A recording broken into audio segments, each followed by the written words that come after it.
Size 1H, 1H दिख रहा है, 1H। 1H में हमें लगता है कि पहला वाले सवाल में कहीं दिक्कत किसी को, दूसरे वाले में तीसरा हम बताए थे, ठीक है। तीसरे वाले में विकल्प है, इनमें से कोई एक उत्तर होगा, ठीक है। तो तीसरा, चौथा, लेकिन हम आपको बताएंगे पांचवा, ठीक है। क्या बताएंगे? पांचवा बताएंगे, जिससे आपका तीसरा भी कवर हो जाएगा और आगे वाले भी 8वां, 9वां, 10वां ये भी कवर हो जाएंगे, ठीक है। शांत रहना, ठीक। देखेंगे पांचवें में क्या है कि यदि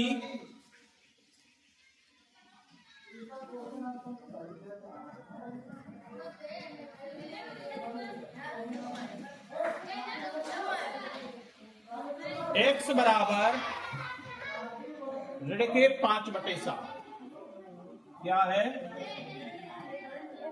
x बराबर ऋण के 5/7। ए बेटा बोलो नहीं, ठीक। और y बराबर है 3/4। अब सवाल दे रहे हैं, क्या सवाल दे रहे हैं? क्या सवाल दे रहे हैं कि x निरपेक्ष मान गुणे y निरपेक्ष मान का निशान लगाए। तो हमें इसमें पहले इसका निरपेक्ष मान निकालना है और फिर इसका निरपेक्ष मान निकालना है। चलो सॉल्व करते हैं, कोई कठिन नहीं है। हमने क्या बताया था निरपेक्ष मान में कि अगर आपकी परिमेय संख्या ऋण में है तब भी धन में रहती है, और धन में है तब भी धन में ही रहती है। तो इसमें x लिखा हमारा, तो x निरपेक्ष मान गुणे y निरपेक्ष मान। तो x की जगह पर हमको क्या लिखना? ऋण के 5/7, ये निरपेक्ष मान का निशान लग गया। और यहाँ y बराबर क्या है? 3/4, इसमें भी लग गया। तो अब इसमें निरपेक्ष मान हमको हटाना है। क्या करना है? तो हटाना है। तो इसमें अगर ऋण है तो वो किसमें हो जाएगा? धन में। तो इसका 5/7 गुणा का निशान, और ये पहले से धन में है तो ये धन में रहेगा, तो 3/7। अब ऊपर का गुणा कर लेंगे, कितना हुआ? 15, और नीचे का गुणा कर लेंगे तो 28। इसका आंसर क्या होगा? 15/28। देखेंगे कौन सा विकल्प इसमें सही है। तो कोई विकल्प है इसमें सही? तो कौन सा विकल्प सही है? चौथा विकल्प कैसा है? सही, ठीक है। कहीं कोई दिक्कत नहीं है। ऐसे ही आप तीसरे में भी कर सकते हो। तीसरे में क्या है? धन लगा है, तो धन लगा है तो क्या बन जाएगी आपकी? भिन्न। तो भिन्न को हल नहीं कर पाते क्या? जोड़ वाली भिन्न कितने लोग हल कर पाते हैं? तो जोड़ वाली भिन्न भी हल कर सकते हो, ठीक है। कहीं कितने भी ऋण लगे हो, निरपेक्ष मान में कोई फर्क नहीं पड़ता। सारे निरपेक्ष मानों का आंसर किसमें आएगा? धन में आता है, ठीक। चलो देखते हैं। अब ऐसे देखो सातवें में क्या कह रहा है कि हमें छोटा, बड़ा और बराबर देखना है। हल करते जाएंगे, फिर हमें पता चल जाएगा कि हमारा उत्तर कौन सा सही है। चलो देखो सातवें में, तो सातवें का हम बता रहे तीसरा, ठीक है। सातवें का हम तीसरा बताए दे रहे हैं। चलो देखते हैं तीसरा क्या है। निरपेक्ष मान लगा है, माइनस लगा है, और ऋण के 12/25 लिखा है छोटा ब्रैकेट में, बंद हो गया। निरपेक्ष मान भी बंद हो गया, और ये बॉक्स बना हुआ है।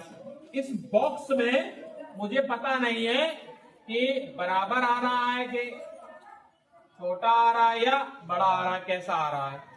ठीक है, ग्रेटर देन है या लेस देन है, क्या है उसके बारे में चालू करेंगे। फिर अगला क्या है इधर, निरपेक्ष मान 2/5 वो भी ऋण में रहेगा। ठीक है, और गुणा का निशान। फिर इधर निरपेक्ष मान के बाद ऋण लगा है और छोटे वाले ब्रैकेट में ऋण के 6/5 लिखा है और हमारा निरपेक्ष मान बंद है। तो हमें ये पता करना है कि हमारा ये इधर कौन सा निशान आएगा, बराबर आएगा कि छोटा वाला आएगा कि बड़ा वाला आएगा। जिस तरफ की संख्या बड़ी होगी उस तरफ का मुंह खुल जाएगा। चलो चेक करते हैं। तो हमने क्या बताया, कितने भी ऋण हो तो निरपेक्ष मान का उत्तर किसमें रहता, धन में। तो इसका उत्तर कितना रहेगा, 12/25। ठीक है ना। चलो अब इधर ये हमारा बॉक्स रहेगा ऐसे इस तरफ भी देखेंगे। इस तरफ हमारा क्या लिखेंगे, 2/5। इसका निशान आ गया गुणा का। इस तरफ भी कितने भी ऋण हो तब भी उत्तर किसमें रहेगा, तो इधर 1/5। अब गुणा करके लिखेंगे, फिर इधर लिख देंगे 2 कितना, और ये हमारा बॉक्स बना हुआ। ठीक है, इधर गुणा, ऊपर का गुणा कितना हो गया और नीचे का गुणा। देखो दोनों संख्याएं कैसी हो गई, सेम हो गई। तो निशान कौन सा आएगा, बराबर। कौन सा निशान आएगा, ऐसे आप कर लोगे। अब कभी कभी ऐसा होगा सवालों में, हमने आपको कक्षा 7 में भी बताया है कि इस तरफ की संख्या हमको पता करना है, कौन बड़ी कौन छोटी। तो एक तरीका और है, चलो इसी से चेक करते हैं। क्या तरीका है कि हम कैंची गुणा कर लेंगे। क्या कर लेंगे, कैंची गुणा जानते हो, क्या कर लेंगे, कैंची गुणा, ये वाला गुणा। ठीक है, तो कैंची गुणा करेंगे तो 25 का गुणा 12 में करो। 25 का पहाड़ा पढ़ेंगे 10 बार तो 250 होता, 2 बार और पढ़ लिया तो 50, तो 300 हो गया। वैसे ही यहाँ 25 का पहाड़ा फिर पढ़ेंगे तो 300 इधर भी आ रहा है उत्तर, 300 इधर भी आ रहा है, तो बराबर आ रहा है। कैसा आ रहा है, इधर भी 300 आ रहा है और इधर भी 300, ये बराबर आ रहा है। कभी कभी अब इसमें अभी ये दिख रहा है, हो सकता है 3 सवालों में कोई छोटा बड़ा हो, तो जिस तरफ की संख्या बड़ी दिखे उस तरफ वो निशान लगा देंगे आप। लेकिन आप ऐसे क्रॉस करके ही पता करेंगे। इसमें तो दिख रहा था ना आपको, भाई बटे में आप कैसे पता करोगे कौन सी संख्या बड़ी है, या तो सबके हर समान कर लो जैसे अभी बताने वाले हैं बात, अभी आगे भी बताएंगे ऐसे सवाल, तो वो हर हमारे कंप्लीट भी हो जाएंगे। ठीक, अगला 8वां सवाल, इधर तक लिख लो आप, जिसको थोड़ा समझ में नहीं आ रहा लिख लो जिससे याद रहेगा। 9वां, इसमें 9वें नंबर पर क्या लिखा है कि यदि x बराबर 15/13 और y बराबर ऋण के 2/11, 2/11 नहीं, ऋण के 2/11 तो दिखाइए। मतलब हमको सिद्ध करना है। क्या दिखाना है भैया, नंबर 1 पहला सवाल, इसमें 2 सवाल है। x धन y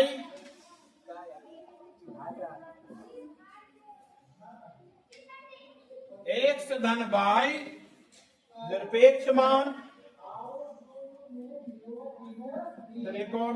प्लस देन x निरपेक्ष मान प्लस y। देखते हैं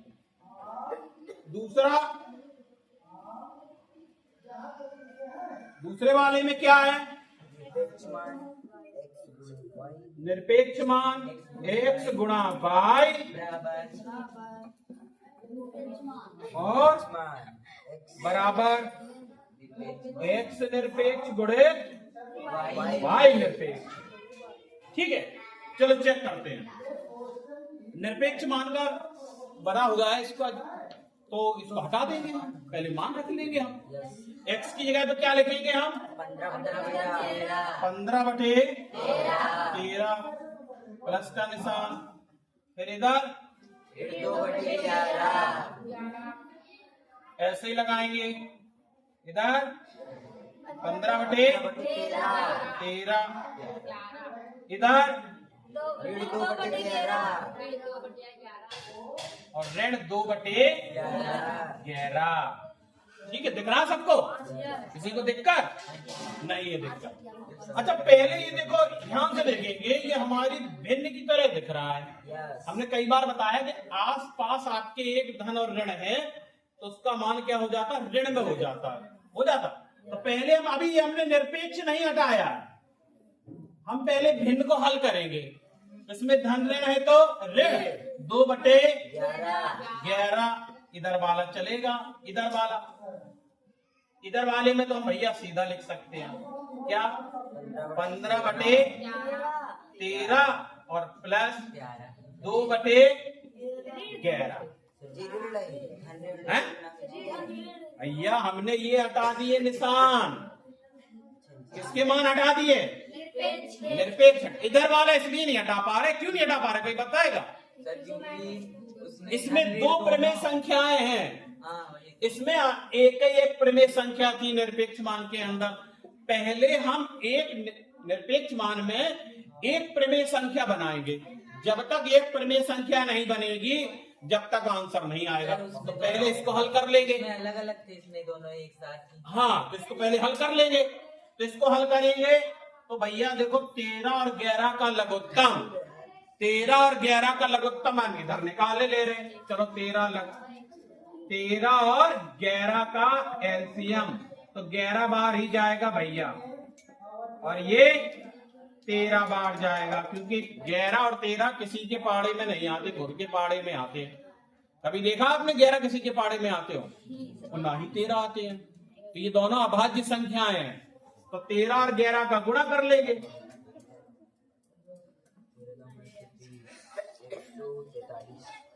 143 कितना आएगा? 143। अब 13 का पाड़े में 143 11 बार आएगा। कितनी बार? 11 बार। तो 11 बार आएगा तो 11 का गुणा इधर कर दो, और 11 का गुणा करेंगे हम तो 165 माइनस लगा है। अब इधर देखो कितना जाएगा? 13 बार, तो 13 दूनी 26। अभी ये रहेगा ऐसे ही,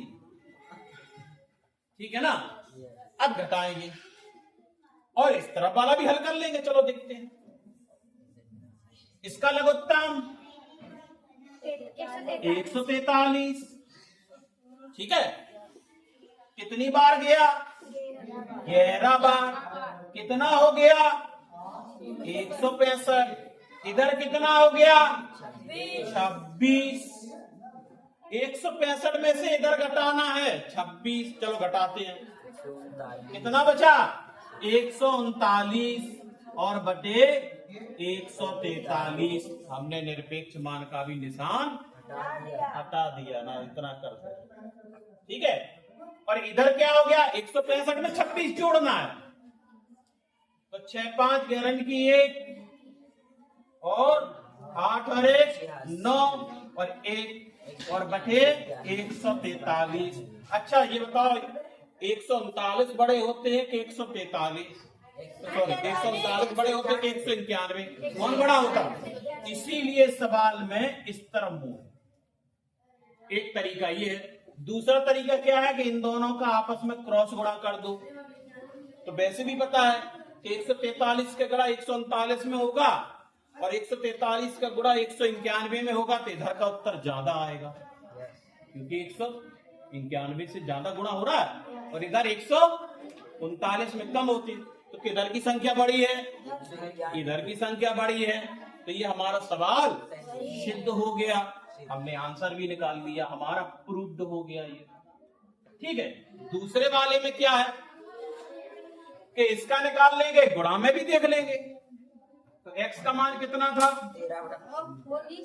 15/13 गुणा का निशान, ठीक। और इसका मान कितना है? ऋण के 2/11। चलो ठीक है, ऐसे ही लिख देंगे, ये बराबर का निशान है। चेक करते हैं, इसका क्या लिखेंगे? 15/13।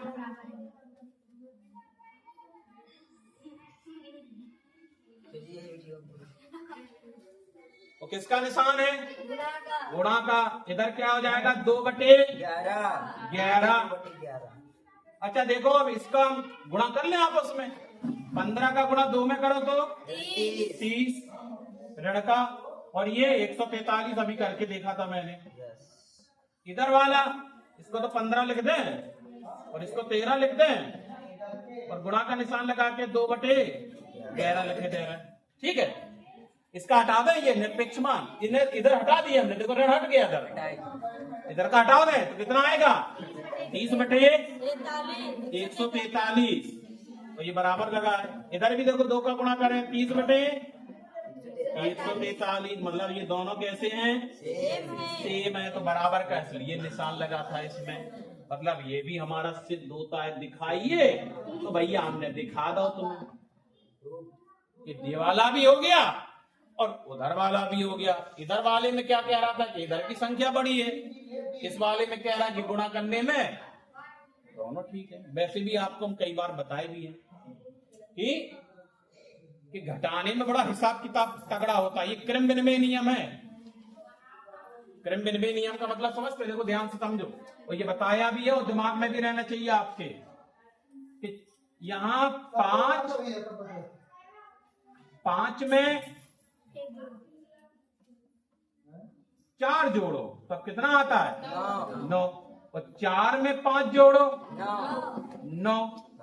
5 में से 4 को घटाओ 1, और 4 में से 5 को घटाओ ऋण 1। अब 5 में से 4 का गुणा करो 20, और 4 का गुणा 5 में करो 20। इसीलिए देखो ये गुणा में सेम आया है उत्तर, लेकिन घटाने में एक में धन है और एक में ऋण है। इसीलिए एक में 26 घट रहा है और एक में 26 जोड़ रहा है, ठीक है। तो दोनों में ये क्रम विनिमय नियम होता है, उसी के अकॉर्डिंग ये सवाल बने हुए हैं, ठीक है। इसको उतार लो, बहुत इंपॉर्टेंट सवाल था ये। इसमें आपके पेज नंबर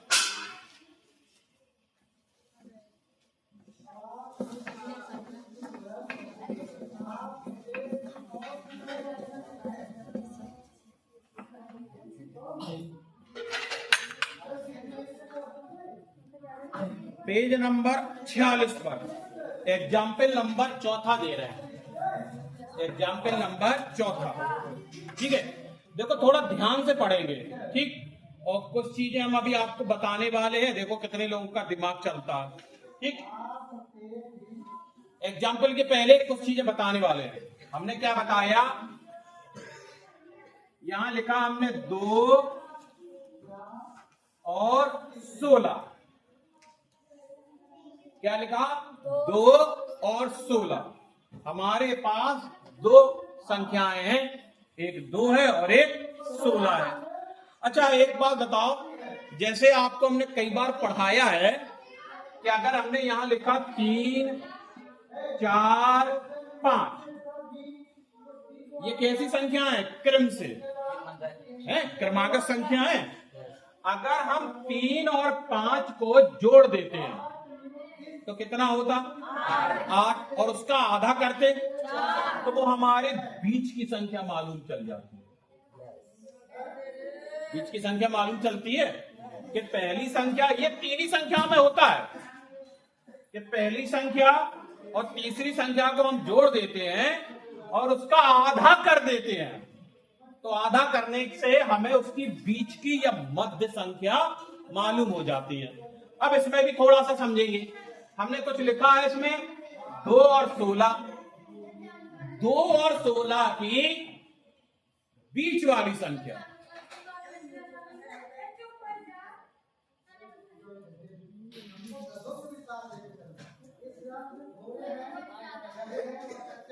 क्या है बेटा, क्या बात नहीं पढ़ाना मत करना, शांत थोड़ा थोड़ी देर। 2 और 16, मतलब हम जैसे इधर को करते हैं, पीठ ऐसे करते हैं, पता नहीं कौन सी चुंबक लगी है, तुरंत बोलन लगा था।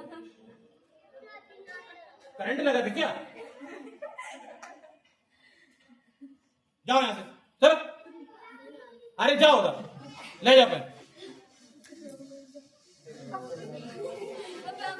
2 और 16, 2 और 16 को जोड़ेंगे। 2 और 16 को जोड़ो, कितना होता?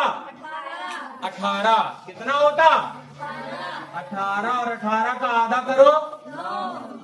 कितना होता? 9। चलो देखते हैं इसके बीच की संख्या क्या 9 है, लिखते हैं। 2, 3, 4, 5, 6, 7, 8, 9, 10, 11, 12, 13, 14, 15 और 16। देखते हैं इधर से कितने कदम चल रहा है, 1, 2, 3, 4, 5, 6, 7। इधर से 1, 2, 3, 4, 5, 6, देखो बीच की आई संख्या, एकदम सेंटर की संख्या आई। ये तो हमने सिर्फ बताया आपको संख्या में, प्राकृतिक संख्याओं में बताया, पूर्णांक संख्याओं में बताया, लेकिन अगर मैं परिमेय संख्याओं में हो तब कैसे करेंगे? तो परिमेय संख्याओं में भी यही रूल चलेगा। क्या? वो भिन्न की तरह दिखती है परिमेय संख्या, तो उसको भिन्न की तरह हम जोड़ेंगे बेटा। भिन्न को जोड़ जानते हो, तो भिन्न की तरह इसको जोड़ कर लेंगे और फिर उसका क्या करेंगे? आधा। आधे मतलब 2 का भाग, जो उत्तर है उसमें 2 का भाग दे देंगे।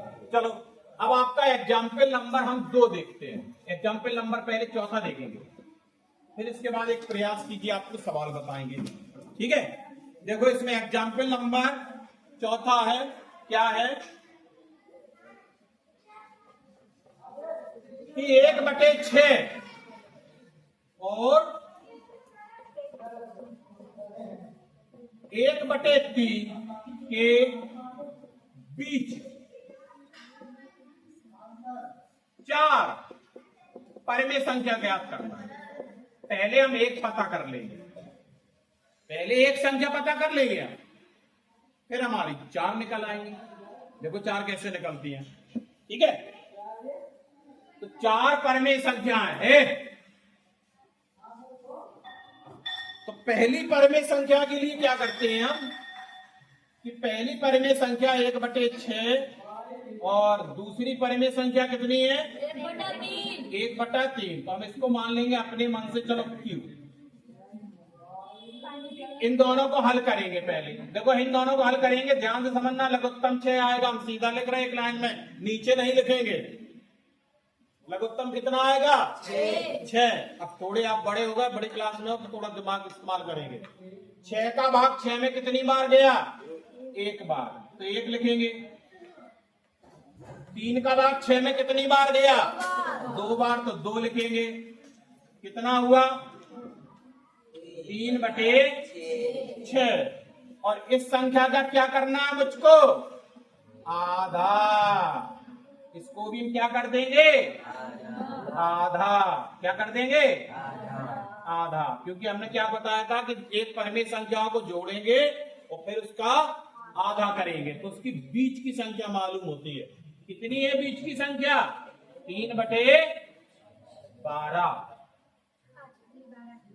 भाई 2 का भाग तो 3 में जाएगा नहीं, तो नीचे नीचे का गुणा, ऊपर ऊपर का गुणा। तो एक संख्या मुझे मालूम चल गई, मतलब हमारी एक संख्या थी 1/6 और इधर एक संख्या थी 1/3। इनके एक बीच की संख्या मालूम चल गई। कितनी आया उत्तर? 3/12। ये बीच की संख्या आ गई। अब इन दोनों के बीच की संख्या निकाल दो तो एक संख्या और मालूम चल जाएगी। चलो निकालते कैसे? किन दोनों के बीच में? 1/6, 6 नहीं, 1/6 और 3/12 के बीच में। चलो Q2 लिखते हैं। आधा भी करना है, साथ में लगा रहे हैं। क्या है 1/6 प्लस 3/12। लघुत्तम कितना आया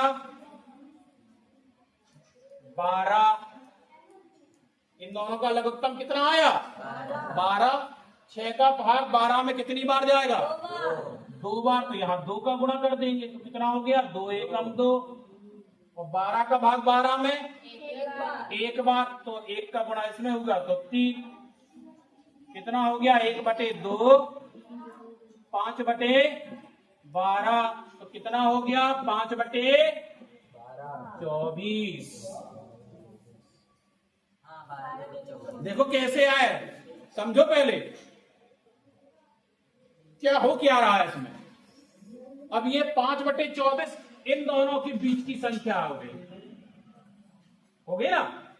5/24 किन दोनों के बीच की संख्या 1/6 और 3/12 के ठीक बीच की संख्या हो गई है।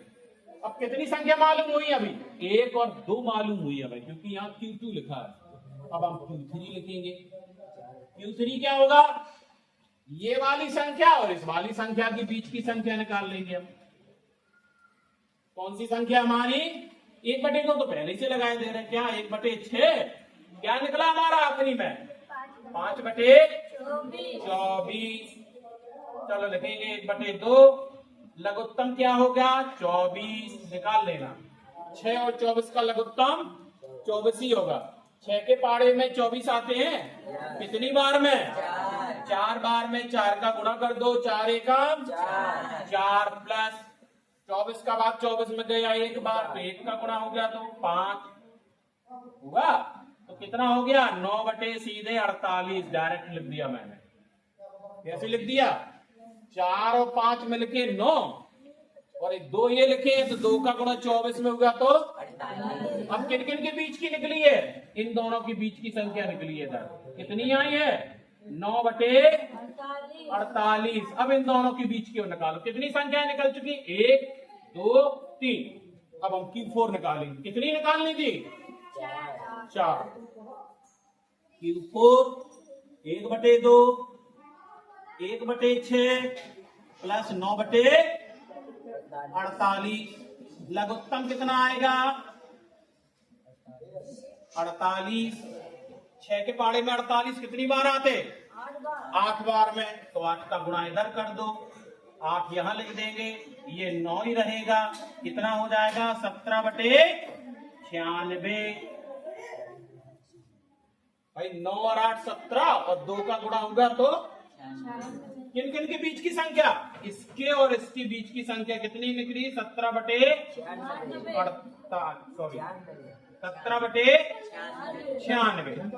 कितनी संख्याएं हो गई 1 2 3 4 संख्याएं हो गई। कितनी हो गई हैं 1 2 3 4 संख्याएं हो गई हैं। आपकी 4 संख्याएं इसमें भी निकली होंगी, निकली है।